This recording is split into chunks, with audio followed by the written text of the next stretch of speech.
Some lights are meant to heal. Mine was born from the loss of my only child, but the person I trusted most turned that sacred light into his own success. This is a story about betrayal, courage, and what remains when everything else is taken. The old wooden floor creaked under my boots as I carried another dusty box down from the attic. Late afternoon light filtered through the tall windows of my lake house, painting long golden stripes across the stacks of forgotten negatives and faded prints. I hadn't touched this room in almost 4 years. Today, something made me open it. I told myself it was just spring cleaning, but deep down, I knew the truth. I was looking for her again. Elowen's smile, her small hands holding my camera, the last traces of light I had managed to capture before the hospital lights took her away forever. I set the box on the kitchen table and wiped the dust from my hands. A few minutes later, I walked into town to clear my head. Gideon's bookstore was quiet as always. The bell above the door gave its familiar soft ring when I stepped inside. "Hey, Kieran," Gideon called from behind the counter, not looking up from the book he was shelving. "New arrivals on the front table. You should check them out." I nodded, more out of habit than interest, and wandered over. My fingers brushed across the glossy cover of the top book. Then the world stopped. Echoes of Light, Finding Healing Through Photography, by Lucian Graves. My breath caught sharp in my throat. For one long, terrible second, I couldn't move. My hand hovered above the book like it might burn me. Slowly, almost against my will, I picked it up. The weight felt familiar. Too familiar. I opened it. Page after page. Every single image was mine. The soft morning mist rising off the lake, the way only I knew how to wait for. The way light fell through bare winter branches exactly as I had taught him. The intimate close-ups of dew on spider silk that I had spent months perfecting after Elowen got sick. And there, on page 43, the last photograph I ever took of my daughter, her thin face turned toward the window, eyes half closed, the faintest smile on her lips as golden light touched her cheek. I had taken that shot 3 days before she left us. I had never shown it to anyone, not even Gideon. Now it was printed in high gloss, selling for $29, praised in the foreword as the emotional heart of Lucian Graves's groundbreaking new technique. My hands began to shake. I flipped faster.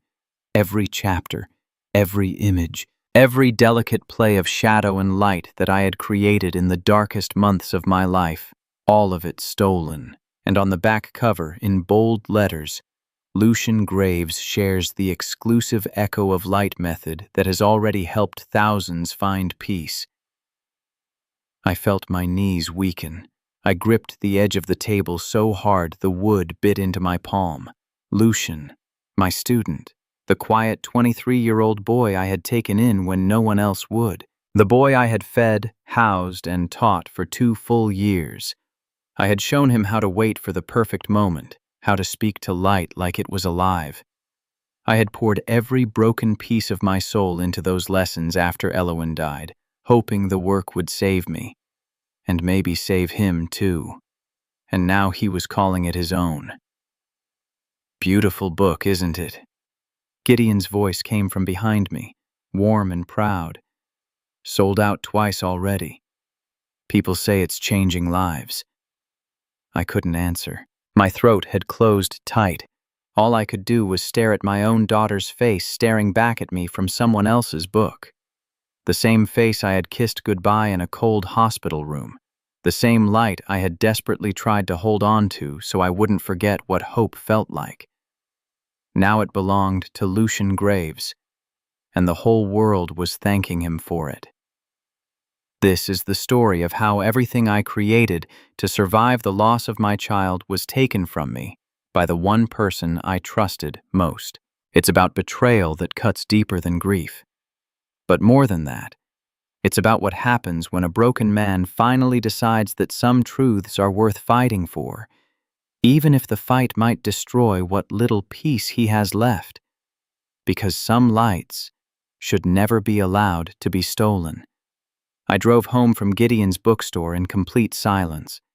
The book lay on the passenger seat like a living thing. Every time I glanced at it, my chest tightened until breathing hurt. By the time I reached the lake house, the sun had already slipped behind the pines. I didn't turn on any lights. I simply sat in the dark kitchen with the book in front of me, staring at the cover until the words blurred.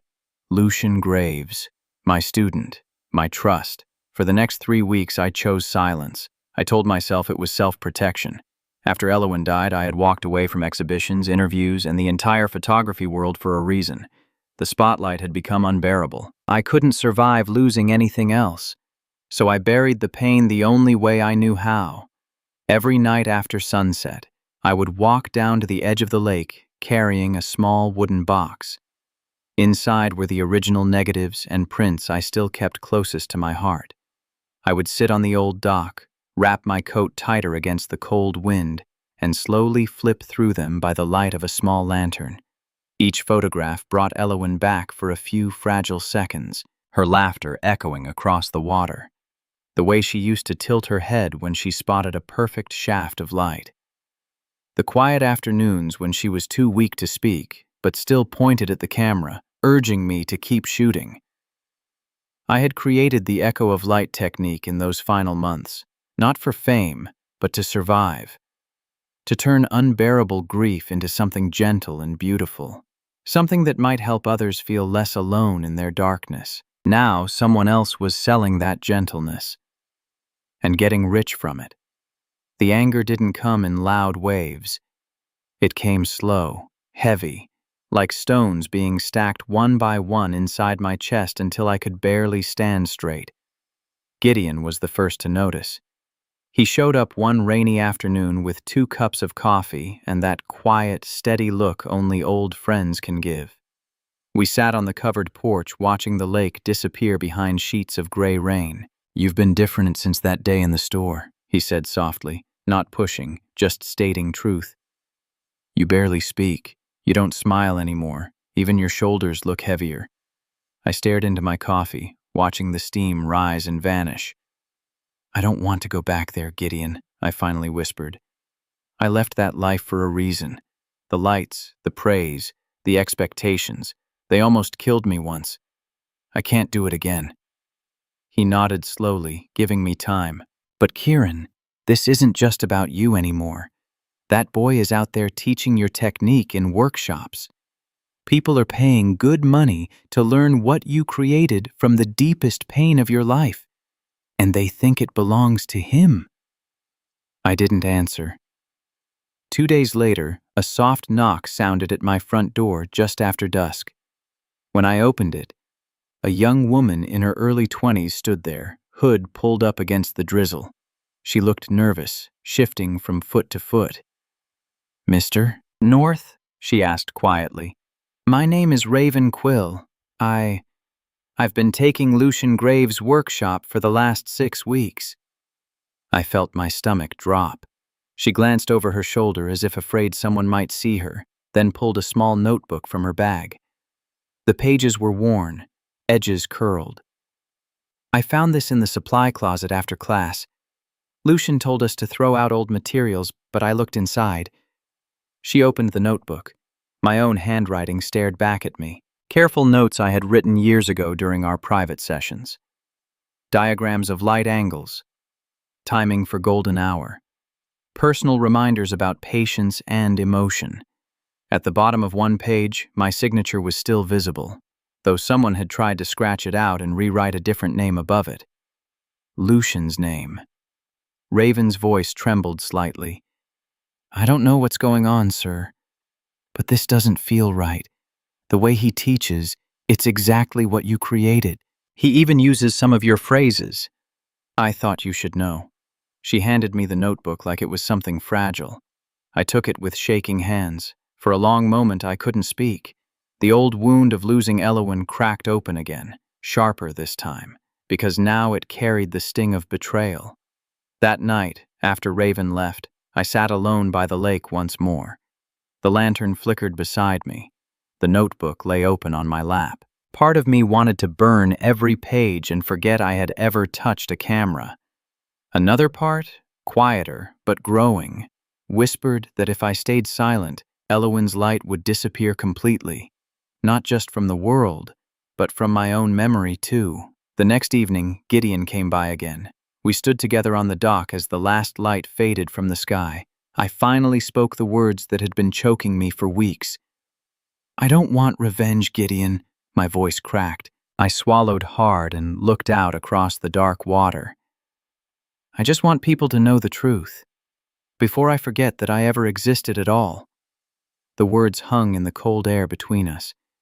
Gideon didn't reply right away. He simply placed a hand on my shoulder and let the silence do its work. In that moment, something inside me began to shift.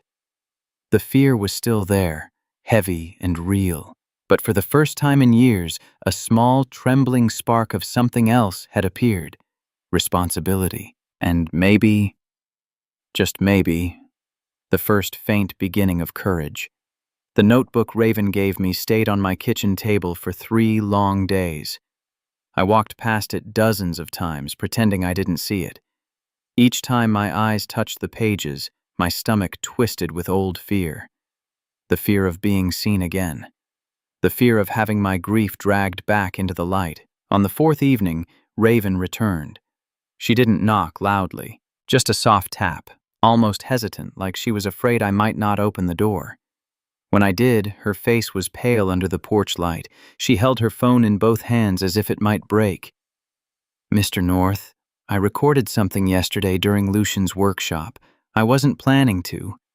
But when he started talking about the echo of light technique, I hit record."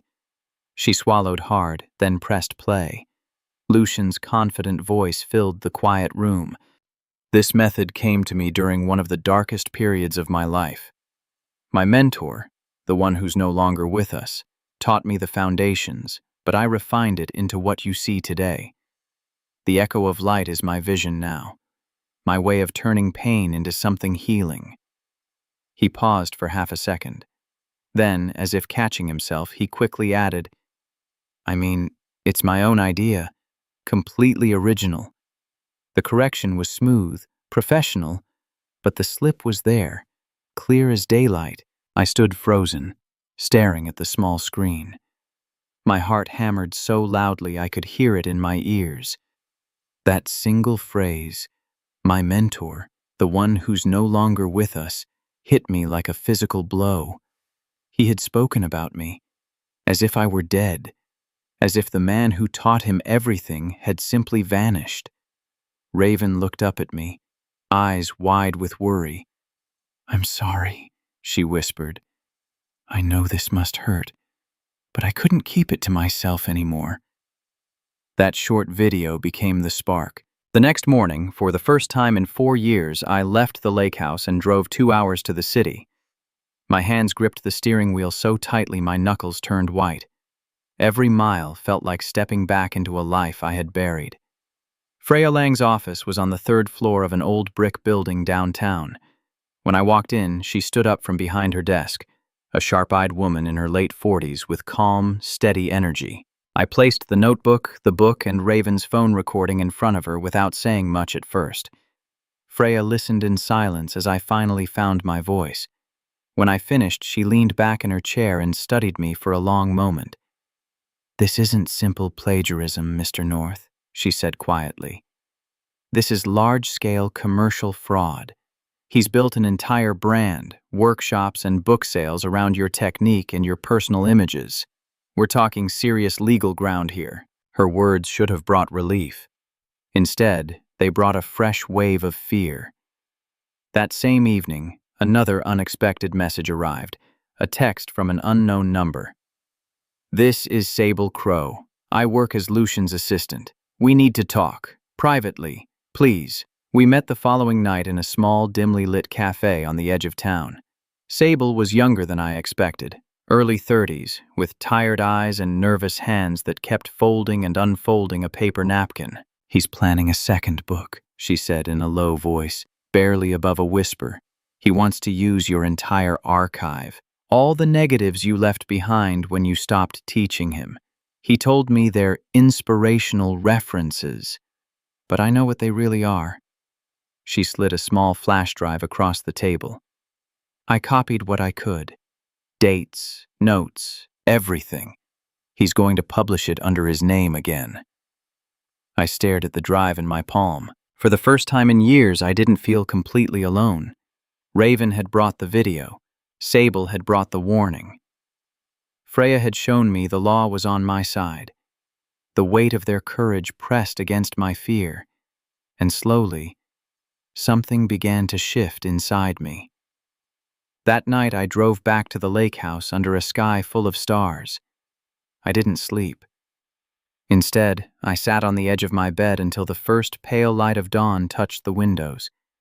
I thought of Elowen, of how she used to watch me work with quiet wonder, of how every photograph I took after her diagnosis had been an act of love, a desperate attempt to hold on to her light before it slipped away. I couldn't let that light be erased a second time. Not by silence, not by fear, not by Lucian Graves. At sunrise, I walked down to the lake.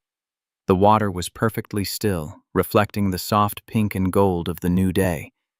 For the first time in 4 years, I lifted my camera. My hands trembled as I raised it to my eye. I didn't frame the shot for anyone else.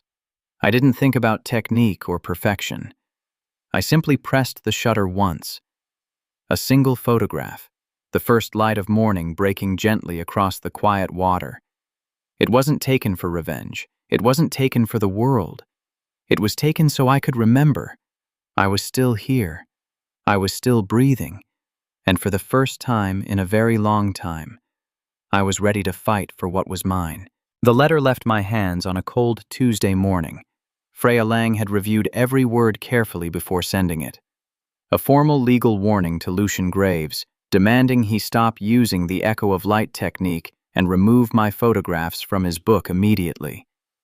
I stood on the porch and watched the mail truck disappear down the road, my heart beating with a strange mix of dread and quiet resolve. 3 days later, the storm began. Lucian Graves announced a special public talk at the town's cultural center. An evening of light and healing, the posters read. By evening, the hall was packed. I didn't plan to go, but Gideon insisted I at least listen from the back. I sat in the last row, hood pulled low, trying to disappear into the shadows. Lucian stepped onto the stage looking confident and polished, the same calm smile I once knew so well. The audience leaned forward as he began to speak. "Everything I create comes from my own pain," he said, voice warm and steady. "After losing someone very close to me, I found a way to transform darkness into light. The echo of light technique was born from that personal journey. It's my way of offering hope to others who are suffering." He paused, letting the words settle. Then his tone shifted, just slightly. "Unfortunately, there are always those who become jealous when someone else succeeds, people who want to tear down what they couldn't hold on to themselves. But I refuse to let bitterness stop me from sharing this gift with the world." A murmur rippled through the crowd. Some nodded in agreement. Others glanced around uncertainly. I felt every word like a knife pressed against old wounds. He never said my name. He didn't have to. The implication was clear. Someone broken and bitter was trying to destroy his success. By the end of the evening, the small town felt divided. At the local diner the next morning, I overheard people arguing. Some defended Lucian passionately, saying his book had helped their sister through depression, their neighbor through grief. Others whispered that something didn't feel right. The weight of their doubt pressed down on me. That night, Sable Crow contacted me again. We met in the same quiet cafe, but this time her hands shook as she slid a thick manila envelope across the table. "This is the original notebook from 5 years ago," she said softly.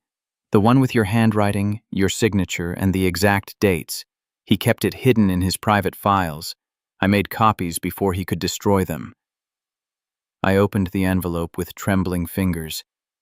There it was, My careful notes, my diagrams, my signature dated clearly at the bottom of several pages. Proof that couldn't be denied. "Thank you," I whispered. My voice barely carried.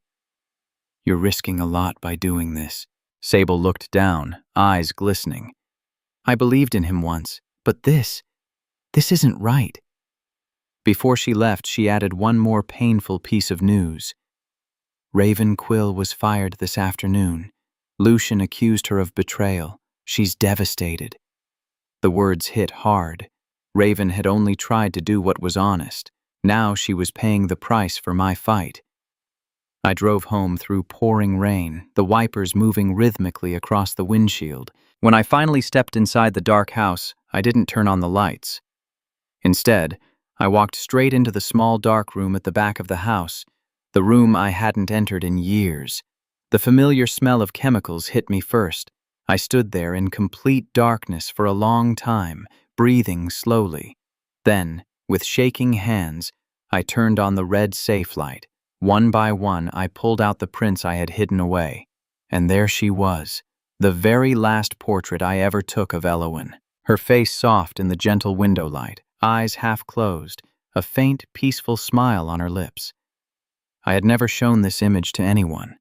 It was too private, too sacred. The final moment I had captured of my daughter before the light left her eyes forever. I stared at her face until my vision blurred with tears. If I stayed silent now, if I let Lucian continue, this photograph, this memory, this last piece of my daughter's soul that I had tried so desperately to preserve, it would be erased, not just from the world, but from me. I would lose the final part of Elowen that still lived inside my heart. The thought was unbearable. I sank slowly to the floor, the print trembling in my hands, and let the tears come. For the first time, the fear felt heavier than the pain. But beneath that fear, something else was growing, quiet, stubborn, and unbreakable. Courage. Not the loud kind that shouts for justice, but the quiet kind that simply refuses to let the truth die. Even when the whole town seemed to be turning against me, even when standing up meant being misunderstood and isolated, I stayed on that dark room floor until the red light felt like the only thing keeping me anchored. Outside, the rain continued to fall. Inside, a decision had finally been made. I would not let my daughter's light be stolen twice. No matter how lonely the path ahead might become, the courtroom was smaller than I expected. Wood-paneled walls, rows of quiet seats, and pale autumn light filtering through tall windows. It felt strangely intimate for something that had consumed so much of my heart for the past months. I sat beside Freya Lang, my hands resting quietly on my lap. My chest felt tight, but not with the same suffocating fear as before. This time, it was something steadier. The judge called the session to order. Lucian Graves sat across the room, looking thinner than the last time I had seen him. His usual confidence had cracks in it now.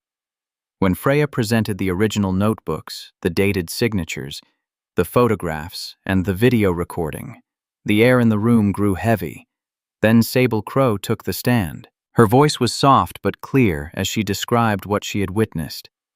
She spoke of the hidden files, the altered notes, and the second book Lucian had been planning. She didn't raise her voice. She simply told the truth. Lucian's lawyer tried to push back, but the evidence was undeniable. In the end, it was Lucian himself who stood up.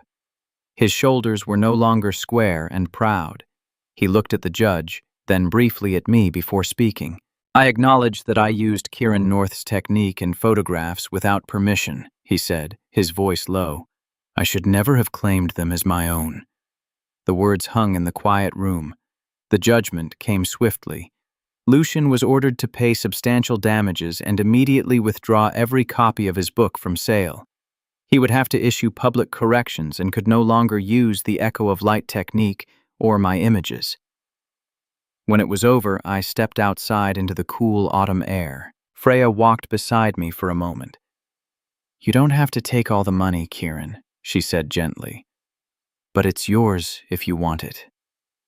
I thought about it for a long time that night, sitting by the lake as the stars appeared one by one. A few weeks later, I made my choice. I kept only what I needed to cover the legal costs and the time I had lost. The rest, a significant portion, went into something new. I established a small scholarship fund called Elowen's Light. It would support young artists who wanted to use photography as a way to heal, to process grief, or simply to find beauty again. The first recipients would be announced before winter. Raven Quill was among those who applied. One crisp afternoon in late autumn, Lucian asked to meet me privately. We sat on a bench near the edge of town, away from curious eyes. The leaves around us had turned deep gold and red. He looked exhausted.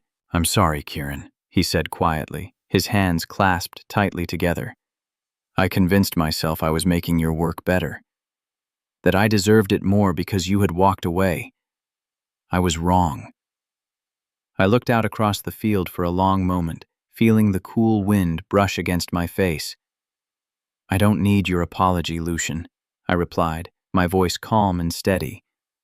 "What I needed was for you to understand that real creation doesn't come from taking someone else's light. It comes from finding your own." He nodded slowly, eyes lowered. There was nothing left to say. We parted without anger, only a quiet sadness that lingered in the air between us. A few days later, on a golden afternoon by the lake, I stood on the old dock with my camera around my neck. Raven Quill stood beside me, her own camera in her hands. The water reflected the fiery colors of the autumn trees. "Show me how you see it," I said softly. "Not how I taught you before. Not how anyone else does it. Just how you see the light today." She hesitated at first, fingers nervous on the shutter. Then she lifted the camera and began to shoot, slowly, thoughtfully, in her own way. I watched her work, a small smile forming on my lips. For the first time in many years, the weight I had carried for so long felt lighter, not because I had won a court case, not because Lucian had been punished, but because I had finally understood something deep and true. My daughter's light had never really belonged to a technique or a book. It had always been about passing on hope, about teaching others that even in the darkest seasons, there is still beauty worth capturing, about helping the next generation find their own voice instead of stealing someone else's. As the sun dipped lower, painting the lake in warm amber and rose, I realized the real victory wasn't in seeing Lucian lose everything. The real victory was standing here, still breathing, still creating, and helping Raven discover her own way of seeing the world. Disan that su humphila keithwut he dun ting. It is the quiet ability to pass on light, honest, gentle, and entirely your own, to those who come after you. And in that moment, with the autumn wind soft against my skin, and a young photographer learning beside me, I finally felt at peace. Finally, let me send my deep thanks to you. We appreciate you more than you think. If this tale stirred something deep inside, we invite you to remain part of this frontier of memories. More true stories of honor, compassion, and destiny are waiting for you here. Subscribe, share, comment, and thank you for riding with us today. Aviso legal. Bara disclaimer. Our content is designed for artistic and entertainment purposes and may reinterpret historical themes using fictional touches. We apply AI tools thoughtfully, only to support production, while keeping human supervision over editing, emotional tone, and narrative coherence. We always comply with regulatory guidelines for AI-based media and avoid deepfake practices or identity manipulation. All supporting components remain legally sourced. Please ask for authorization before sharing or adapting any segment. Your respect makes it possible for us to continue telling meaningful stories.